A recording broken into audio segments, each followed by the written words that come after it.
Well, thanks for being here today. It's a big commitment just for your time. I know, just getting away from the normal routine is amazing.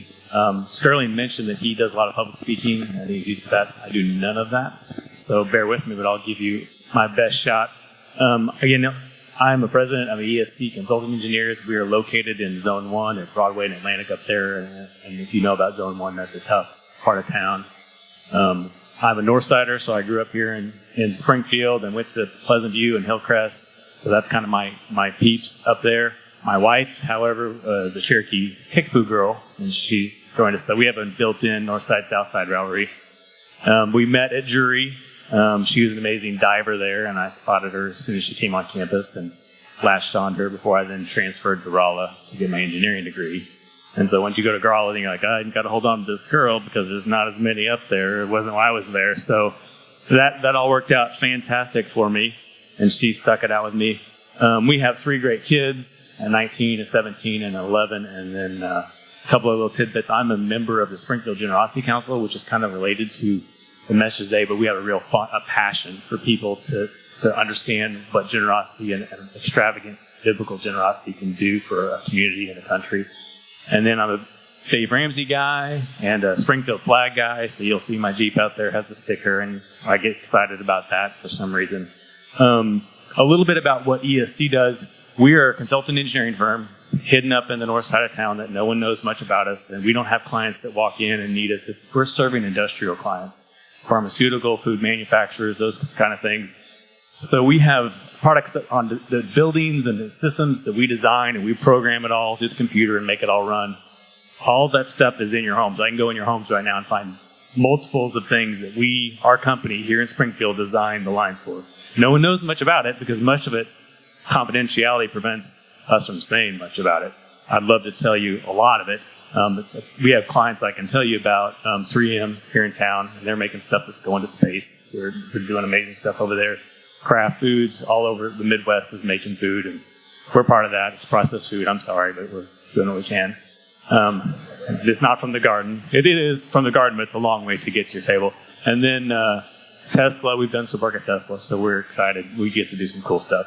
But what I want to share with you today basically is starting out with confession.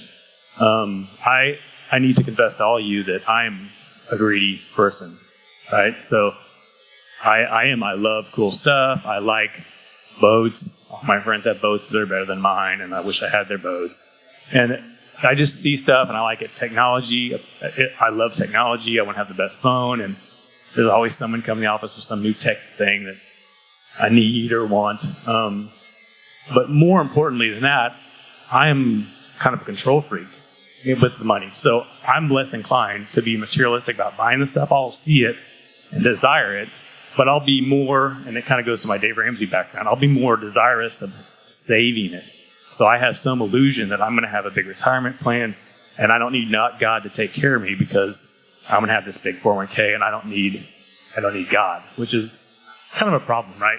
In our culture, we don't talk about that. So no one's ever come up to you, Pastor, probably, and said, Pastor, I'm greedy and I'm materialistic. It's Western culture. That's an acceptable sin. In fact, that's the way we're supposed to be. So I'm sure pastors, you'll have everyone come up and talk to you and say, I've had an affair, have an addiction, I'm addicted to whatever. They'll open up their hearts about all these sins, but no one really wants to talk about finances. So in the Bible, in the Bible there's over 2,300 verses about finances, and prayer is like 400, right? So our churches aren't talking about this heart issue. Jesus and God knows it's a heart issue, our finances. Jesus taught in parables, story format. 40% of those were about money. So it's an important thing. And I'm here just to try to help people be open to the idea of talking about finances. So all that stuff that I desire and want to have, it's not eternal. That's all stuff, I'm sure you guys have stuff. You have cars that break down. I have a home that's 12 years old. The deck's rotting. I'm like, the deck. All this stuff it just got to be maintained. So you end up, this stuff owns you, and you don't own your stuff. So how does that all relate to I guess the good news too is when we realize that God owns all that stuff, we don't have to worry about it. So if you have a car and you leave out here on Sunshine and bam, it's wrecked. If you really take the mentality it's God's stuff, you're like, well, God, I'm not sure why you wanted your car wrecked, but it's wrecked. And you're going to have to help me deal with that. And it's really freeing to take that approach. And if I carry that approach to my business, there's much about our business I can't control. I can't make these major corporations spend money. And if that doesn't happen, we go home. We don't have a job. We're just consultants. So we don't have our own widgets that we make. We're just serving other people. So it's very freeing to have that. But a little bit of backstory how I got involved with this. I got invited a few years ago to an overnight experience hosted by generousgiving.org, and I would encourage you all to go on the site and watch some of the videos. You'll just cry. It'd be terrible. And that's kind of what I did at this overnight event. I cried and shared with these other business leaders. I didn't want to go. I'm like, it's free. They pay for everything. You're hosted overnight. You have meals. Like, what are these guys going to ask? What, we have to share tax returns. What's happening? And I just didn't know, but I went because I trusted some of these guys. I knew they're good Christian guys, and why not? So it transformed. Just being able to talk about it transformed me. And then through connections, and that's what we're all doing here today, is connecting. I was able to go to spend a couple of days at Hobby Lobby, the David Green in Oklahoma City. So again, it's one of those things, like the first invite I got is like, I don't really rate. I'm just running a little 30-person engineering firm in Springfield. I'm not one of you guys. I'm just this little guy. But somehow, through God's providence and luck, or them misunderstanding how small our business is, I'm not sure, I got to sit with these other leaders with David Green for a 2-day experience. And David shared some really cool stuff about running a business God's way. And he was a pastor's kid living with a bunch of ministers in his family and third generation. He was the black sheep. He didn't want to be a minister. He didn't feel called to do that. It's like, what am I supposed to do with my life? How can I make an impact if I'm not called to be a minister? So David shares in his amazing, humble way how he worked at the Five and Dime. He was really good at it. And he kept struggling this, how am I going to serve God in business? It doesn't make sense. You should go and be a missionary somewhere, right? That's what we all kind of think. Well, he just followed what God kept putting in front of him day after day. Started a small frame store. So some of these frames here, he bought a little machine. If you go to Oklahoma City, they still got the little machine that he had to borrow money to buy this little frame clipper that clips a piece of wood and makes it a right angle. Long story short, he has a $5 to $6 billion business now. And he runs that God's way based on advice his mom always talked to him, which is only 2 things in this world that are eternal. And that's a man's soul and God's word. So he runs his life based on that, and they run their business. And they got, at some point, really amazing success in that business, to the point where the family's meeting and talking about how to give away money. And they'd kind of always done the tithe model. And we're all familiar with that model. It's kind of there's God's 10% and the other 9% is what I want to do with it model. And that's comfortable for a lot of people. But they were like questioning, you always say you can't outgive God, but have they ever really tried? So they struggled and wrestled with that question. And at the end of that, they made a plan, and that's to start increasing their giving every year. And now they give over 50% of the profits from that massive organization to ministries all over the world and changing people's lives. And they go through some of that, and you're just like, why do I even try? They're going to have everything covered. It's just what it feels like. They have so much stuff that they're doing. It's so amazing. So how does that relate to ESC and Springfield? The topic is growing a business, investing in the neighborhood. Well, my dad started the company years ago, and I inherited it and kind of run it from him. And he started with a Christian mindset, and it started with Proverbs 3:27, do not withhold good from those who deserve it. So my father is very generous. He starts with employees. Our staff gets the profits of our business. The company makes very little money. It's just at the end of the year, if it's there, we distribute to employees. And we have an amazing team. They're very generous. So their churches are blessed. And a lot of people are blessed downline, so to speak, through the generosity of just sharing the profits in the way that we do. But after I was challenged by, you guys been able to hear me all right? Okay. After I was challenged by the David Green experience, is like, the generosity that we do through our family is hidden from the people in the business somewhat. So we decided to make that more open. So we now have a scorecard that every week everybody can see how much money we've given to charity. We have a target and a graph, and we're engineers, so it's in Excel, and it's all goes up like that. But everybody can see that every week. And then we also track money, or our hours. So we donate hours. And how we do that is through engineering project for people that need engineering. There was a structural issue at Camp Barnabas. We did free engineering for ministries and things like that where we feel led to do so. And our office manager goes every other week to the Dream Center.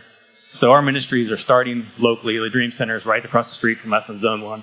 And that's help and hope. And a lot of things you guys are doing here at Schweitzer is what the Dream Center is doing right next door to us. Food pantries, adult education programs, community dinners, clothing pantries, diaper hub. I could go. It's a big building with a lot of stuff going on. It's changing all the time in response to community needs. They just like, how can we help? And they answer the question. So that's the questions that we should be always asking is how can we help?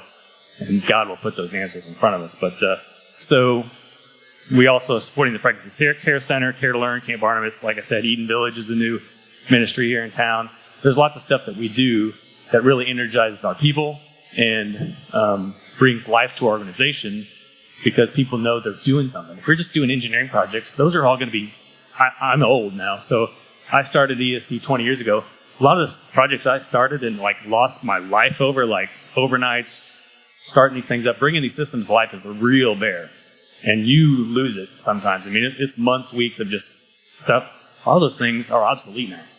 So I've seen firsthand how the engineering projects we do aren't that important. Our legacy is what we do for the people at our business and what the people of our business do for the community and really the world. So we just have a continued focus on investing God's business, and that really is God's business, and whatever He wants us and leads us to do. It's free, we don't have to worry about the profits of that, and the neighborhood piece of it. Too, in God's geography, our neighborhood is actually very large, the world. So our investments extend beyond Zone 1 and Springfield. We're doing stuff in Uganda, water wells, clean water, micro business loans. We're supporting the Kiba Group, which has some ties to Springfield. And they're doing a lot of micro loans and business things like what Jason's kind of passionate about in Uganda and just transforming lives through business, which is what I like. As a businessman, I don't like all ministries in all ways, but when it's about business and it's really pumping it, I get excited about that. I shouldn't say I don't like other ministries. That's not my passion. Came out wrong. So I'm saying all that not to brag at all. We're super humble about that, and I super sky point to God for the business that we have because I have nothing to do with that. It's just all stuff that's come our way. We do have amazing people, and it's just amazing to be part of the team.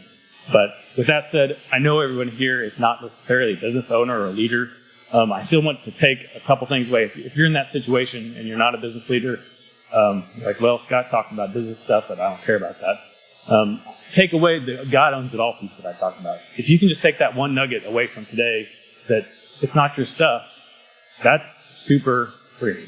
And just keep thinking about that because stuff goes wrong and stuff goes bad with stuff, and then sometimes you get a blessing. And then when you get a blessing, what does God want me to do with this blessing? It's not always just sock it away or spend it on a new purse.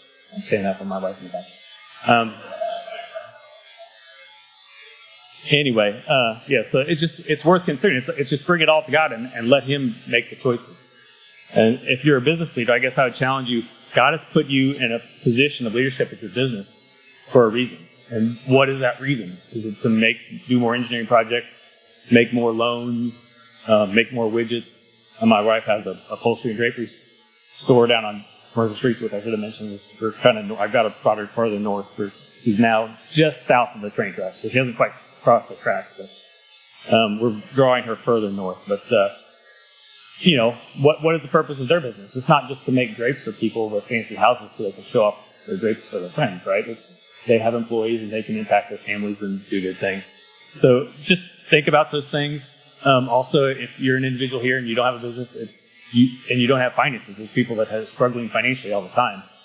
You have been blessed with more than just finances. We use the LIFE acronym, the LIFE, labor, influence, finances, and expertise. You're blessed with stuff that you can give starting today. Just be responsive to what God has you to do with that. So thanks for listening to me, and I guess we're going to do the Q&A session or whatever. Thank you.